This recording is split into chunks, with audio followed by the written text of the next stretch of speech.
The West Agartala Police have arrested 2 suspects in connection with the mysterious demise of Ramzan Ali, whose body was recently covered with the Haora River near the Battala area. Confirming the breakthrough, West Agartala Police Station OC Rana Chatterjee stated that a formal criminal case was registered immediately following the recovery of the body.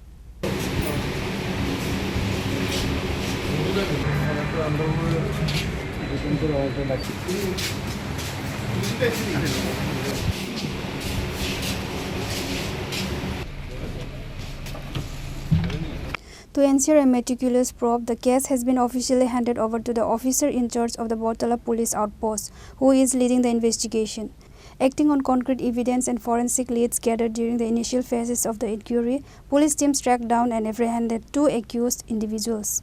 Following their sustained interrogation in police custody, the law enforcement authorities produced the arrested duo before a local court on Tuesday.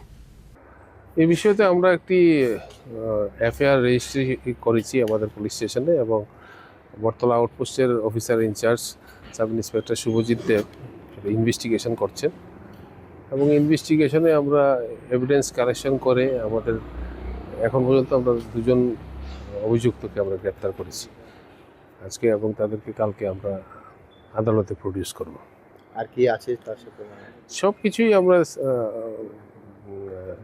আপনার scientific ওয়েতে investigation হচ্ছে এবং যা যা করার ইনভেস্টিগেশনে evidence কালেকশনের সমগ্র প্রক্রিয়া চলছে এবং আমরা ইনভেস্টিগেশনে যা যা আমাদের করণীয় লিগ্যালি সব কিছুই করা হবে।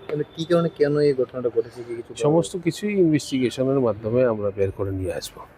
The police are expected to seek further judicial or police remand to untangle the circumstances surrounding Ramzan Ali's tragic drowning and uncover if there was any foul play involved.